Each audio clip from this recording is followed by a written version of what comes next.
हम पीओजेके में जो भवन बन रहा है उसमें बाद में आएंगे। सबसे पहले हमको कस्टोडियन विभाग की जो कार्य प्रणाली, पिछले दिनों कस्टोडियन डिपार्टमेंट ने एक सर्कुलर निकाला। उस सर्कुलर के ऊपर जबरदस्त हंगामा हुआ। कस्टोडियन डिपार्टमेंट ने कहा आइडेंटिफाई करिए कितनी ऐसी कस्टोडियन प्रॉपर्टीज हैं जिन प्रॉपर्टीज के ऊपर अवैध कब्जे हैं। मैंने भी थोड़ा अपना रिकॉर्ड खंगाला।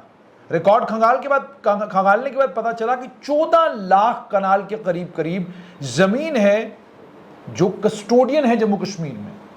और सिर्फ इतना ही नहीं, उसके अलावा कस्टोडियन की दुनिया भर की प्रॉपर्टीज हैं जम्मू कश्मीर में।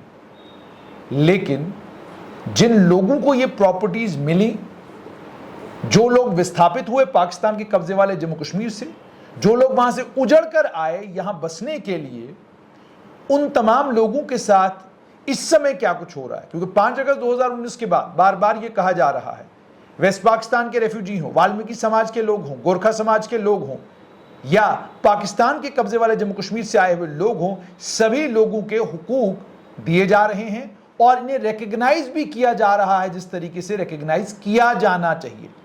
और सिर्फ इतना ही नहीं, बल्कि सरकार ने यह भी वादा किया है कि वो तमाम लोग जो पाकिस्तान के कब्जे वाले जम्मू कश्मीर में जिनकी शहादत हुई, जो लोग शहीद हुए, उनकी याद में भी एक बहुत बड़ा भवन तैयार किया जा रहा है।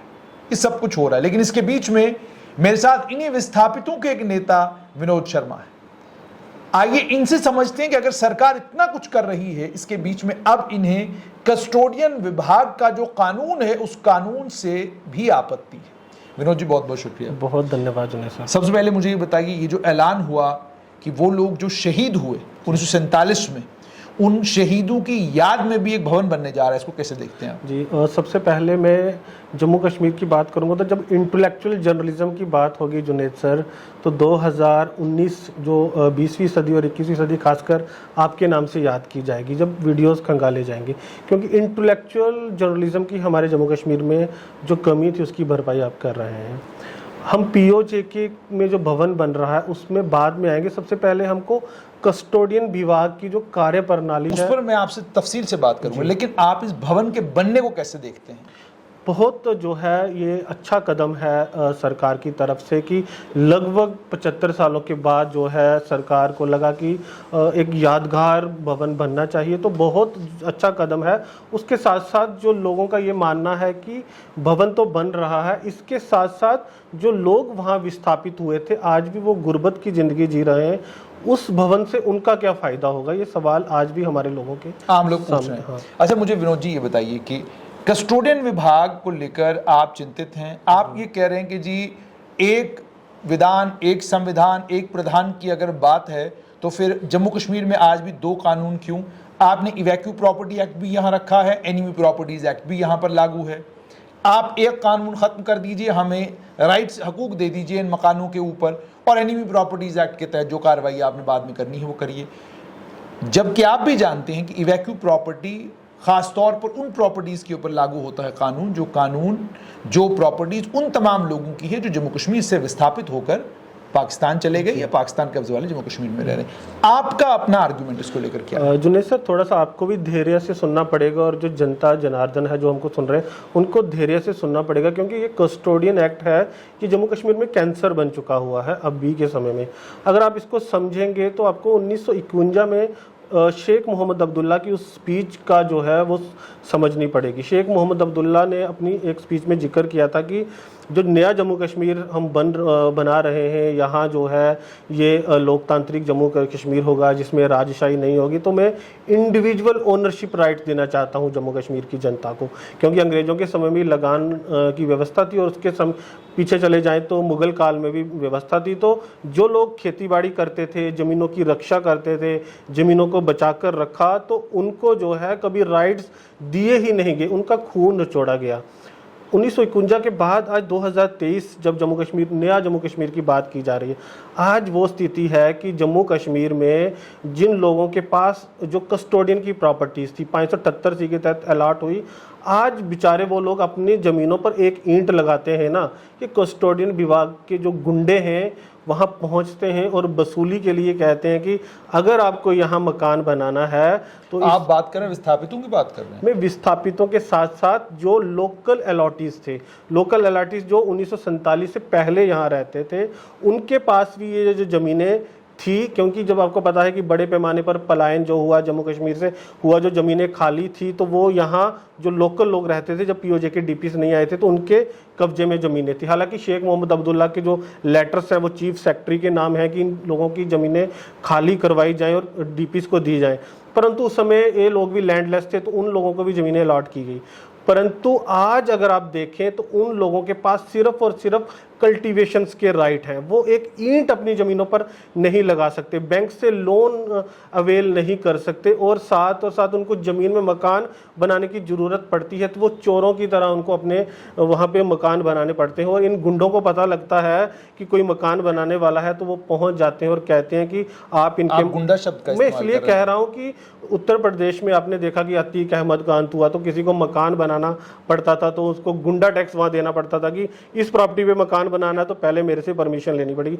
यही तो लोग ये काम कर रहे हैं। मैं बोल रहा हूँ ऑनलाइन आपके चैनल के माध्यम से कि आप खंगालिए कितनी कस्टोडियन प्रॉपर्टीज़ पर जो है, जो आपने इलीगल इनक्रोचमेंट की बात की, जो इन्होंने फरवरी में नोटिफिकेशन निकाली थी, तो आप देखिए कि कितनी प्रॉपर्टीज़ जो है कस्टोडियन पे, उन पे मकान भी बने हैं और इन्होंने गुंडा टैक्स यानी कि माफियाओं की तरह जम्मू कश्मीर का जो कस्टोडियन डिपार्टमेंट है इन्होंने काम किया है। और लेफ्टिनेंट गवर्नर जो है अगर चाहें तो सिक्योरिटी कराएं, इनको पता लग जाएगा कि ये गुंडे जो हैं किस तरह से अपनी तानाशाही गरीब लोगों पर करते हैं। तो आप कह रहे हैं कि ये गुंडाई जो है ये कस्टोडियन विभाग के कर्मचारी करते हैं? बिल्कुल, मैं ये पैसा लेते हैं? बिल्कुल, मैं दावे के साथ इसलिए कह रहा हूं कि पैसा लेते हैं, बिल्कुल पैसा लेते हैं, क्योंकि पैसा लेकर उन लोगों के मकान वहां बनाने देते हैं। तो आपने कभी ये बात हमने उनसे कहा, संज्ञान में लाई? हमने वहां जो रेवेन्यू डिपार्टमेंट्स के अधिकारी, हमने उनसे कहा तो वो कहते हैं कि ये भोले भाले लोग हैं, हम इनको रोकते नहीं हैं।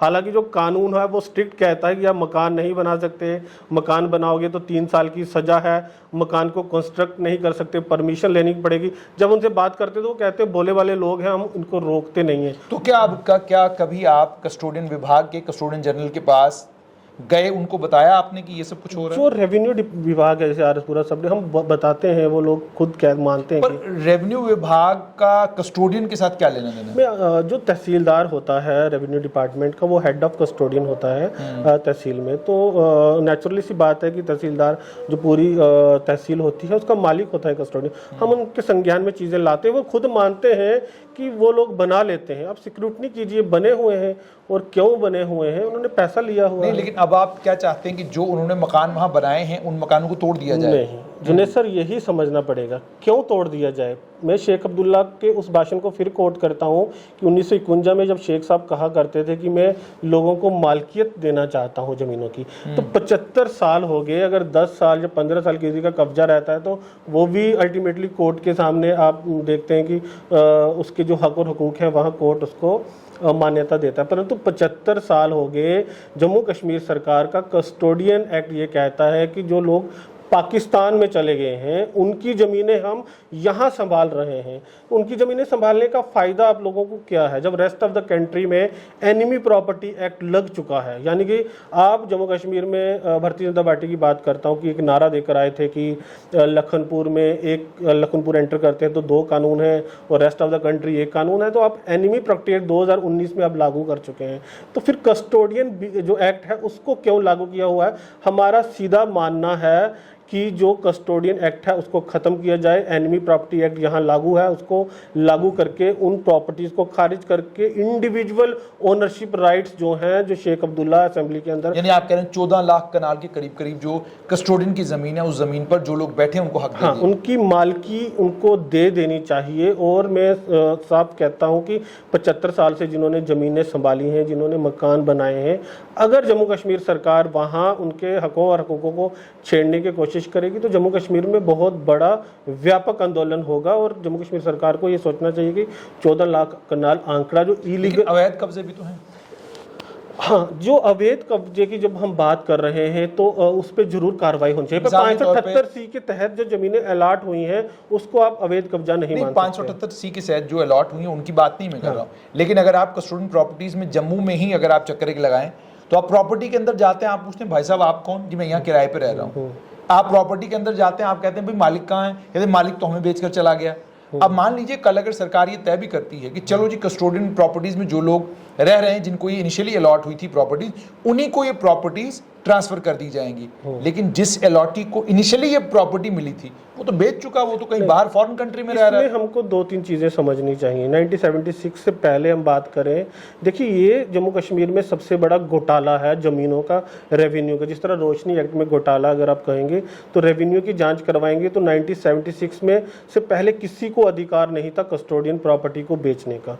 अगर 1976 में कस्टोडियन की प्रॉपर्टीज़ जो है वो ट्रांसफ़र हुई हैं तो रेवेन्यूज़ के जो ऑफिसर्स हैं उनको जो है वो देखना चाहिए कि क्या उन्होंने इलीगल तरीके से प्रॉपर्टीज़ को जो है वो ट्रांसफ़र किया है। मैं आपको और बताऊंगा कि जम्मू कश्मीर में ना जो लैंड माफिया है ये खासकर रेवेन्यू डिपार्टमेंट रहा। एक सेम खसरा नंबर की जो ज़मीन है आधी अलॉटमेंट है आधी मालकियत है। जुनेद सर आप बता सकते हैं कि ये जम्मू कश्मीर में ही पॉसिबल हो सकता है कि एक खसरा नंबर, जैसे कि जो आपका ये कॉम्प्लेक्स है आधा मालकी है आधा अलॉटमेंट है, जो हो ही नहीं सकता, जो पॉसिबल ही नहीं है। जम्मू कश्मीर में ऐसा भी हुआ है।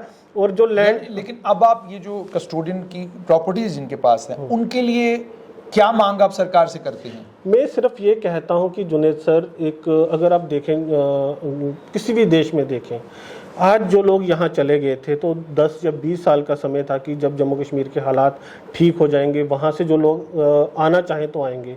अब वो 20 साल हो गए, 30 साल हो गए, 40 साल हो गए, लगभग 75 साल हो रहे हैं, 7 दशक, यानी कि उनकी दूसरी पीढ़ियां जो हिंदुस्तान से अब नफरत करने लगी हैं। नफरत पीढ़ी को पता ही नहीं है कि जो जम्मू कश्मीर क्या है, हमारे दादा कौन थे, उन लोगों की जमीनें क्यों संभाल के रखी हुई हैं।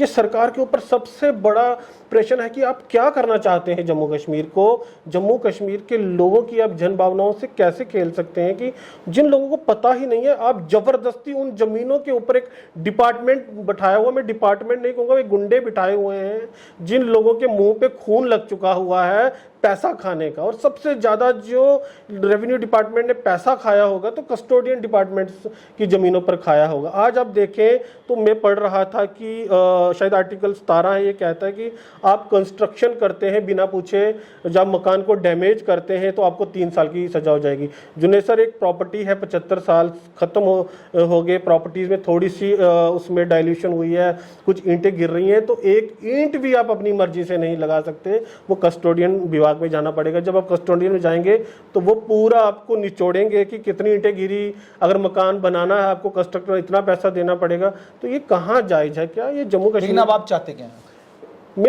हम ये चाहते हैं कि कस्टोडियन काला कानून है, इस काले कानून को तोड़ देना चाहिए। ये नहीं हो कि 1947 में महात्मा गांधी जी जैसे काले कानून तोड़ते थे, अपने हाथ में लेते थे, तो जम्मू कश्मीर के लोग काला कानून अपने हाथ में लें और इसको तोड़ दें। काला हाथ में कैसे लेंगे, बहुत सवाल लोग पूछते हैं। तो जो प्रॉपर्टीज कस्टोडियन की हम उस पर मकान बनाएंगे और अगर ये गुंडे आएंगे वहाँ तो गुंडों का मुकाबला किया जाएगा कि हम उनको ना तो ये गुंडा टैक्स देंगे पर मकान भी हम उन ज़मीनों पर बनाएंगे। उन ज़मीनों पर ये हमने ऐलान किया हुआ है लोगों के सामने कि अगर कुछ दिनों में जो कस्टोडियन की ज़मीनें हैं कस्टोडियन एक्ट खारिज नहीं करते तो ये गुंडा जो है काला कानून इसको तोड़ा जाएगा और गुंडे जो आएंगे उनको 1 रुपया नहीं दिया जाएगा। इन्होंने लिया हुआ है, बहुत लोगों को निचोड़ा हुआ है, लोग हमको कहते हैं, परंतु अब लोगों की मजबूरी है, लोग यूनाइट नहीं थे, परंतु अब एक आवाज़ निकल चुकी है इस काले कानून के बारे में। तो काला कानून जम्मू कश्मीर में टूटना चाहिए। और जम्मू कश्मीर की भाजपा से भी मैं कहना चाहता हूँ कि आप एक संविधान एक विधान की बात करते थे तो जम्मू कश्मीर में 2 विधान लागू हैं, 2 कानून, एक कस्टोडियन का काला कानून और एक एनिमी प्रॉपर्टी एक्ट। तो क्या कर रहे हैं आपके यहाँ आपके एक झंडे तले वो 2 कानून क्या कर रहे हैं? यानी कि आपने शेख अब्दुल्ला के वो काले कानून जारी रखे हुए हैं, जिस काले कानूनों को जुनेद सर ये कहते थे कभी कि ये शेख अब्दुल्ला के काले कानून 370 पर ख़त्म हो गए। आज जम्मू कश्मीर के लाखों लोगों के पास ज़मीनों की मालकी नहीं है और ये इन्वेस्टर्स को बुलाते हैं और इंडस्ट्रियल पॉलिसी बनाते हैं कि हम आपको महीने में ज़मीन ट्रांसफ़र कर देंगे, परंतु 75 साल जिन लोगों के पास ज़मीनों के मालिकाना हुकूक नहीं है, जो एक चक्की नहीं लगा सकते, अपना छोटा सा व्यापार करना हो व्यापार नहीं कर सकते, लघु उद्योग को ये बढ़ावा नहीं दे रहे, जो ग्रामीणों के फ़ायदे के लिए है, ये अंबानी और अडानी को जम्मू कश्मीर की ज़मीनें बेच रहे हैं और बेच ही नहीं रहे हैं, कौड़ियों के दाम दे रहे हैं। और जम्मू कश्मीर के असल लोग जो यहाँ के रहने वाले हैं उन लोगों का गला घोट रहे हैं। और आने वाले समय में हम भूमि पुत्र शपथ समारोह चला रहे हैं कि ये भूमि जम्मू कश्मीर के लोगों की है। यहाँ जो लोग हैं अपने तकदीरों का फैसला जम्मू कश्मीर के लोग करेंगे। बाहर के लोगों को हम जो है वो ज़्यादा इंटरफेयर नहीं करने देंगे। जो पॉलिसीज़ हमारे जम्मू कश्मीर के लोगों के फेवर में होंगी तो हम वो करेंगे, परंतु जम्मू कश्मीर की तकदीर का फैसला हम करेंगे। मैं आपसे दूसरी बात कहता हूँ, आज आप महाराष्ट्र में देखिए, जब शिवसेना जो हो गई या उद्धव जो राय ठाकरे की, वो अपने महाराष्ट्र के लोगों की बात कर रही है, मराठी मानुष की बात कर रही है। पंजाब में एक अलग आंदोलन चल रहा है। जब सभी जो राज्य हैं या यूटीज़ हैं अपने लोगों के हकों को महफूज कर रही हैं, तो जम्मू कश्मीर के लोगों के ऊपर जो है आज बाहर से लोग जो हैं वो आकर यहाँ राज कर रहे हैं।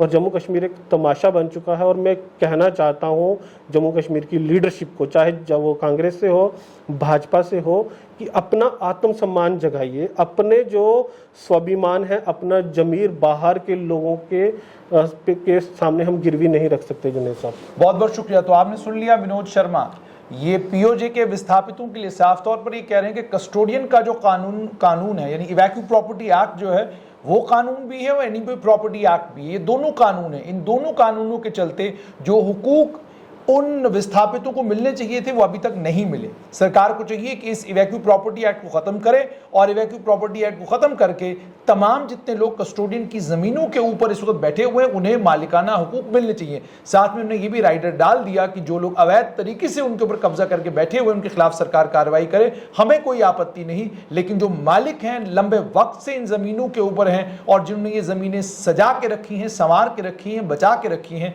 उन्हें मालिकाना हुकूक मिलने चाहिए। और दूसरा ये कहा कि गुंडे आते हैं और गुंडा टैक्स वसूलते हैं, यानी जम्मू कश्मीर में भी गुंडा टैक्स वसूला जा रहा है।